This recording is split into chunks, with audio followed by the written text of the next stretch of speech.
Good morning student. इससे पहले वाले वीडियो में मैंने आपको स्वर संधि के बारे में पढ़ाया था। जो स्वर संधि अपन पढ़ चुके थे, अब आता है स्वर के बाद में व्यंजन आता है, तो व्यंजन संधि। व्यंजन आप जानते हो, हिंदी में जो कॉन्सोनेंट, इंग्लिश में कॉन्सोनेंट होते हैं, उसी तरह हिंदी में व्यंजन होते हैं। मतलब अ से लगा करके अ तक स्वर होते हैं और क से लगा करके गिना तक जितने भी जो कॉन्सोनेंट है वो व्यंजन होते हैं। तो अपन व्यंजन संधि पढ़ते हैं। व्यंजन संधि में एक व्यंजन का किसी दूसरे व्यंजन से, व्यंजन संधि में नाम से ही पता चलता है व्यंजन होंगे, और एक व्यंजन का दूसरे व्यंजन से अथवा स्वर से मेल होने पर दोनों मिलने वाली ध्वनियों में क्या होता है? विकार होता है। विकार का मतलब होता है परिवर्तन। यानी कि इसका अगर एग्जाम्पल देखा जाए तो अगर संधि विच्छेद करेंगे तो संधि विच्छेद में जो पहला पद होगा, पहले पद का जो अंतिम पद होगा वो हमेशा क्या होगा? व्यंजन होगा। उसके बाद में स्वर हो सकता है, ठीक है। तो इसको अपन देखते हैं कि व्यंजन संधि में एक व्यंजन का दूसरे व्यंजन से अथवा स्वर से मेल होने पर दोनों मिलने वाली जो ध्वनियाँ होगी उसमें क्या होगा?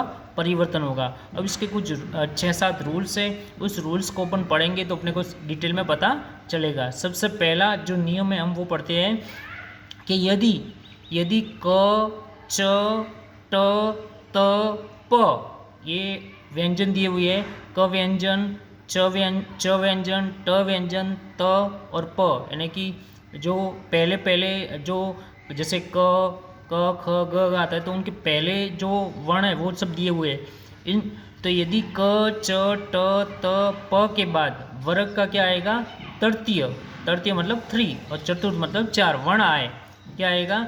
ये पहली शर्त है इसकी कि क होगा, च होगा, ट होगा, त होगा, प, और उसके बाद में क्या आएगा? तृतीय या चतुर्थ वर्ण आए, या इसके अलावा क्या आ जाएगा? य आ सकता है, र आ सकता है, ल आ सकता है, व आ सकता है, या कोई स्वर आए। स्वर का मतलब आप समझते हो। तो ये कंडीशन है इसकी। तो क्या हो जाएगा?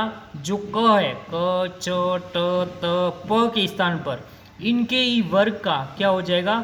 तीसरा वर्ण हो जाएगा। तीसरा वर्ण हो जाएगा। अब कैसे होता है ये आपको एग्जाम्पल देखना पड़ेगा। तो जैसे देखिए, सबसे पहले अपन पढ़ते हैं क वर्ग का, ठीक है। क वर्ग में देखते हैं अपन एग्जाम्पल, देखते हैं दिगंत, ठीक है। क्या देखते हैं अपन? दिगंत देखते हैं ठीक है। अब इसकी संधि विच्छेद करते हैं तो दिक प्लस अंत, ठीक है। अब ये क्या शर्त क्या कह रहा था कि यदि क, च, ट, त, प के बाद वर्ग का तृतीय चतुर्थ वर्ण आए, देखिए, ठीक है। क आ गया, ठीक है। अब इसका जरूरी है कि स्वर भी आ सकता है, ठीक है, स्वर भी आ सकता है, ठीक है। अब इसकी संधि विच्छेद एक क ऑलरेडी दिया हुआ है, ठीक है। अब क दिया हुआ, तो ये क्या कह रहा था कि यदि क, च, ट, त, प के बाद वर्ग का तृतीय चतुर्थ वर्ण आए, या क्या आ सकता है? य, र, ल, व भी आ सकते हैं, या कोई स्वर भी आ सकता है। देखो अपने पास क्या आया है? अ आया है, तो स्वर है, ठीक है। तो क, च, ट, त, प के स्थान पर क्या हो जाएगा? तीसरा वर्ण हो जाएगा। अब देखिए, ये देखिए क वर्ण है, क है, तो क, ख, ग और घ। अब देखिए क, ख, ग, ये तीसरा वर्ण है, ठीक है। तो देखिए यहाँ पे तीसरा वर्ण हो गया। समझ में आया कि नहीं आया? ठीक है। इसी तरह दूसरा देखते हैं, ठीक है। जैसे दिग्गज, तो दिख प्लस गज, ठीक है। अब देखो इसमें भी क आया और बाद में क्या है? ग आया, ठीक है। तो वही क, ख, ग, ये तीसरा वर्ण आया, ठीक है। अब तीसरा वर्ण आए तो क्या बोलता था ये कि यदि कोई स्वर आए और क, छ, ट, त के स्थान अपने ही वर्ग का तीसरा वर्ण आए। अब ये ग है, ये इसके क वर्ण का ही क्या है? तीसरा वर्ण है। क्या है? तीसरा वर्ण है। तो यहाँ पे भी देखो क्या हो गया? ग हो गया तीसरा वर्ण, ठीक है। इसी तरह अब च का देखते हैं अपन, ठीक है। देखिए अजंत, अजंत, ठीक है।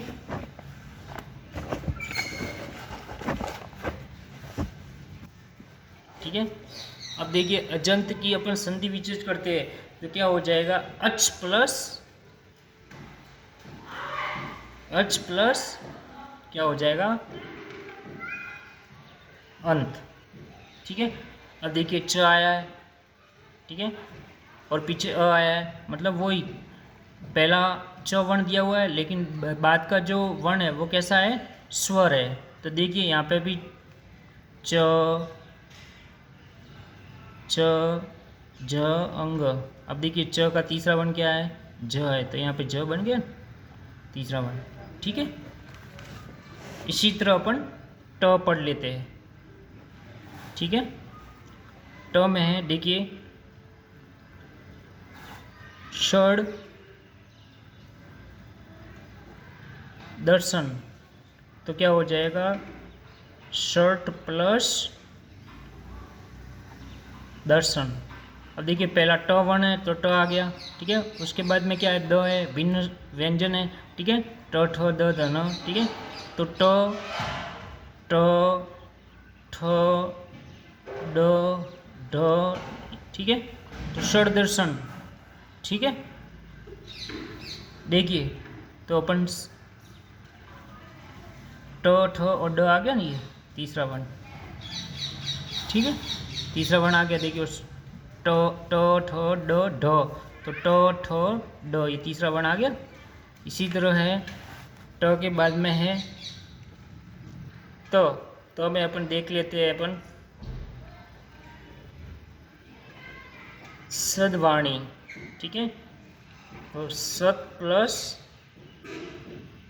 इसकी वाणी, ये संधि विच्छेद हो गया, तो ऑलरेडी आया हुआ है, और वह है मतलब ये तो वर्ण है, ठीक है, व्यंजन है, उसके पीछे भी व्यंजन है, दोनों को मिलाएंगे इसके रूल्स के अनुसार। तो देखिए त थ द, तीसरा वर्ण आ गया ना, द तीसरा वर्ण बन गया ना, द। ठीक है, इसी तरह है प में देखिए अब्ज,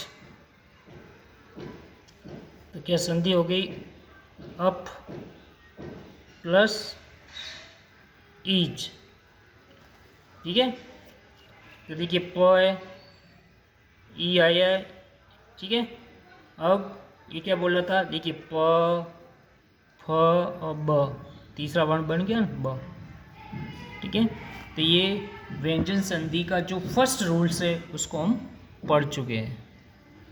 धन्यवाद।